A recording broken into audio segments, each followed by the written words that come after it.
Hi friends, it's Tracy from the Financial Freedom Diary, and today we are going to be paying debt with me. We are already in my FedLoan servicing account, and I am on baby step number 2. I am currently trying to pay off about $60,000 in student loans. That's the last of the debt that I have. If you're new to my channel, please consider subscribing below. I know you're going to be seeing 2 videos this week with me wearing the same shirt. I recorded them the same day. I can already tell I am going to have a doozy of a work week, so I wanted to go ahead and get these videos done for you guys. And thank you all for being patient with me, and I appreciate each and every last one of you oh so much. So let's get down here into this here account here of mine.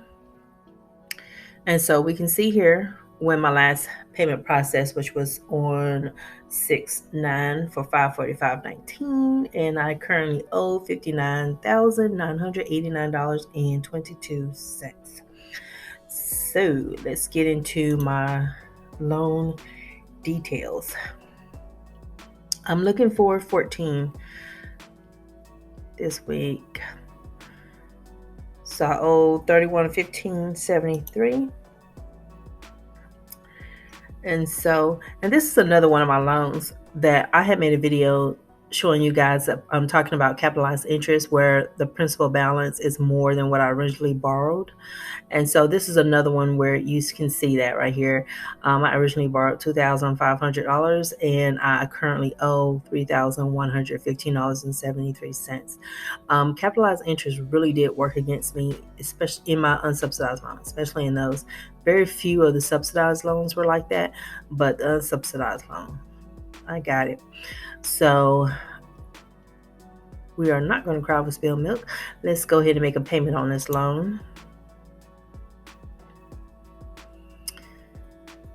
And by clicking on that link, it allows you to go straight into the target specific loans.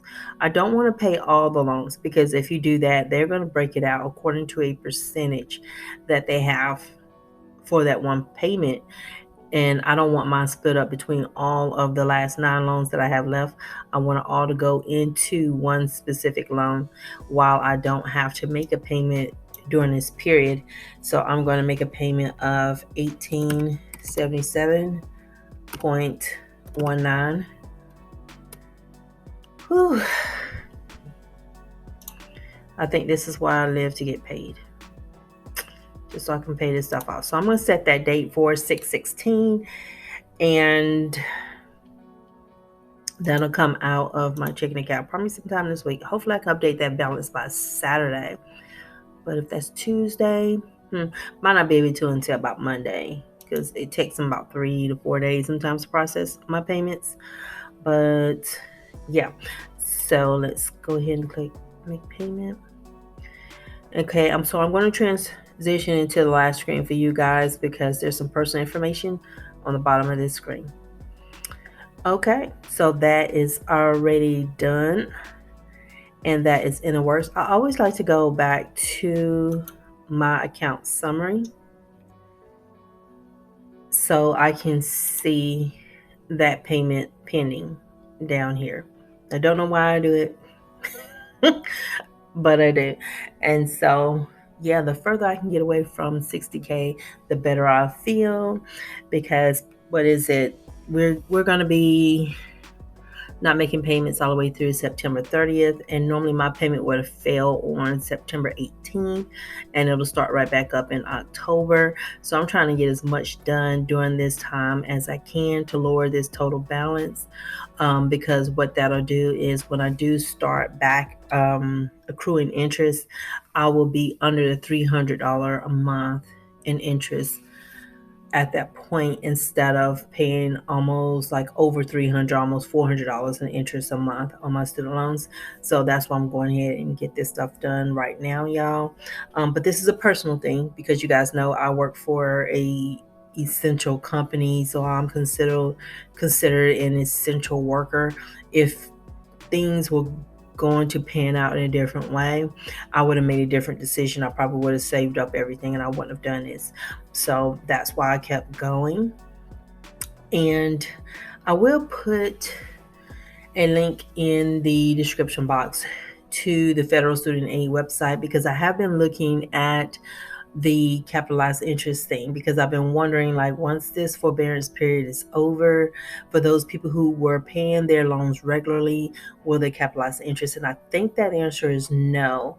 But if you were somebody, let's say you graduated this past May, and any interest that was outstanding, you haven't gone into that repayment period, it would have come across this summer or something like that. Or I think that person would have had to graduate in December, I think. But anywho, let me stop babbling. But I think for those people, it may capitalize on them. I think it's different for those of us who are already repaying versus people who recently graduated and are getting through that grace period, and then this hit. So I think it's a different thing, but I'll leave a link in the description box so you guys can check that out for yourselves. But yeah, don't let that capitalized interest get to you. And if you're wondering how I did the calculations for my interest only payment, I have a video for that too, and I'll make sure I link that. When I do get the new breakdown for my payments, I will make sure that I do that with you guys, and I show you what my interest only payment is going to be. And so I will talk to y'all later, and I hope you have a super fantastic morning, afternoon, and evening, and you guys take care of yourselves. Bye.